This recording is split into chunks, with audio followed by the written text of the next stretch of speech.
worked on my fair share of Dell laptops ranging from business and to consumer markets. In some cases, I've even managed to repair vintage MS-DOS laptops and machines as well. I have never, unfortunately, ever attempted to restore a laptop before, to the extent of this poor IBM ThinkPad. Hence this video at this late hour. Alright guys, so what we have here is a little introductory video to this rather beat down IBM ThinkPad. This particular model is a 770X with latches. Open it up.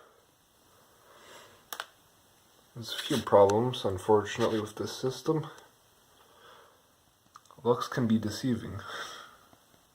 So before we go into any more detail, we'll see here that it's got a Pentium 2. Options for NT or 98. When I got this system originally, it started up to a version of Linux. It had a gecko on the screen. I don't really recall what version exactly. I'm not too familiar with that system.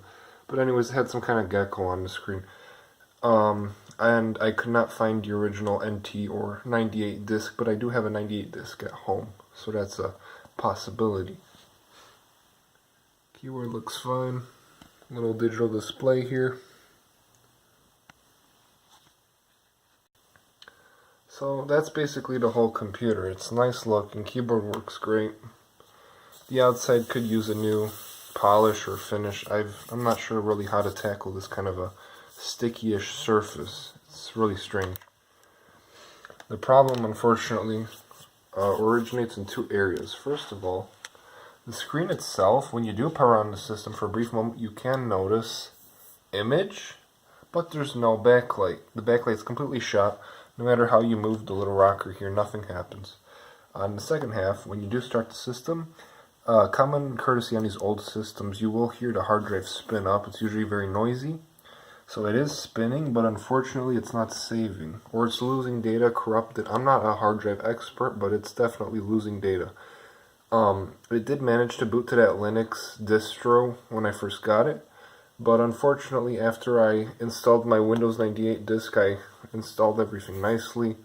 It booted up once. I was already having errors and getting blue screens. I rebooted and the most I got was a blue screen with like the background but no icons. Then third time I rebooted, there was just nothing. It's asking for a disk. Hence, I have this monitor here. I've got it plugged in with a power brick. The laptop also came to me with this secondary brick, but it is for a higher amperage, so I'm a little reluctant to plug it in. Another neat thing I did get with this is I'm holding this upside down, wireless notebook card from Belkin, which plugs into the side slot like so. I'm not going to put that in. One more quick little note is you have a hard drive option on this system. You've got the card. You've got the CD drive. It's actually a DVD-ROM, but there is no floppy. Some of these came with floppies, not mine in particular. Alright, without further ado, let's give it a shot. There's a little toggle switch on the side here. Flick it. Here I'll get a shot of the display. It's quiet.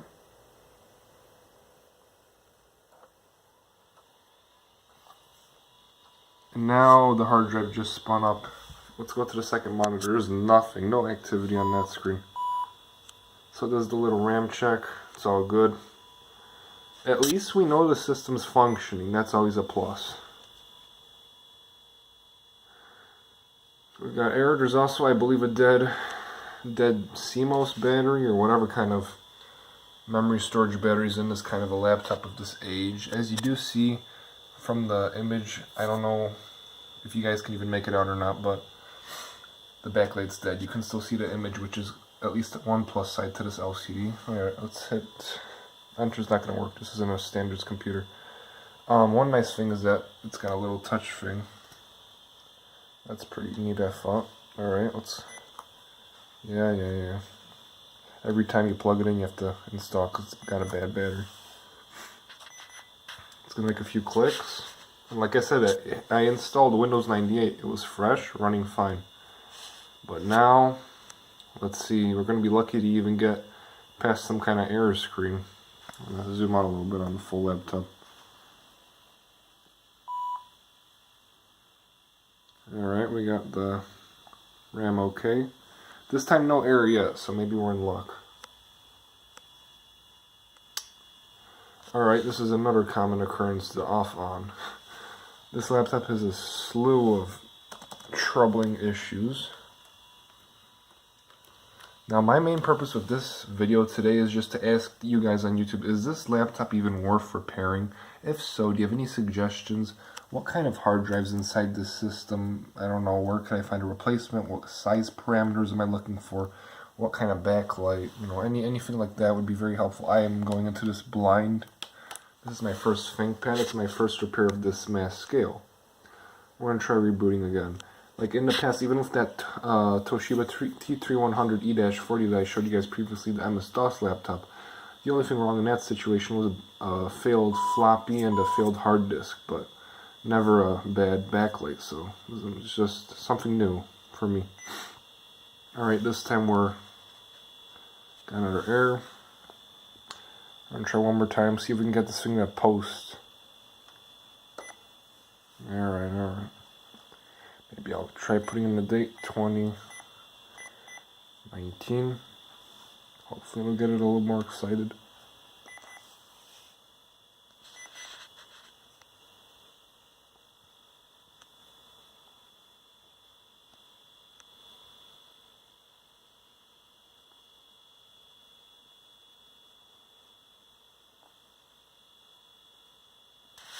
Alright, we're at the splash screen. We got a beep, which can never be good.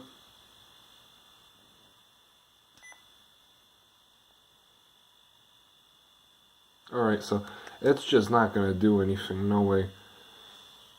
We'll take one more little view on the system. Can't really make out anything on the LCD at the moment. But the little display system down here is, my camera will focus just fine.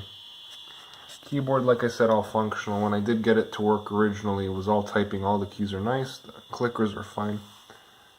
It's really a shame that it's got the issues that it's got. Here we've got some nice LEDs. I guess, I don't know if you guys have any suggestions, that'd be cool. One more thing I can do before I end this video is just cover a few more little fun ports and stuff on the back for those of you who are curious what's on a computer of this age. Alright, so what do we have here? Little slots. I like these stands, they remind me of the Toshiba. Just, you know, your average VGA, and then I'm guessing it's your parallel. I'm not really sure, I've never seen this kind of a port before. I'm not too familiar with this one either. It looks like a dock. Alright, you got your, I believe, IR fan. This is pretty fun. You know, original USB, I'm guessing type 1. Serial for mouse, and then your power. One little hidden port over here, that's a, I'm gonna say that's a serial, but the old serial. I've got one of these mouses too, which is pretty cool. If I can get this laptop to start up for me and actually work. Over to the side, not much going on here, just your power switch, more toggle than anything. Headphones, volume rocker, which is nice. I'm guessing that's your hard drive bay. Over to the front, not much going on. It's got a briefcase style latch system, so click, click, and then this rather odd button out system here. I have no idea what this does. If you pull on it or something, it like comes out. I don't know what the purpose of this is. Maybe it's for dock. That's what I'm gonna assume for now. On the last side of the computer, over here, you've got your DVD-ROM, which must have been very expensive for the time period, and your Wi-Fi card. I'm gonna assume that's your Wi-Fi card. I'm not sure what that is. I've never had one of those before. And then your modem jacks. So there you guys have it. That's my IBM ThinkPad 770X. And let me know what you guys think. Maybe we can turn this into a working computer once again, or at least restore it to some extent.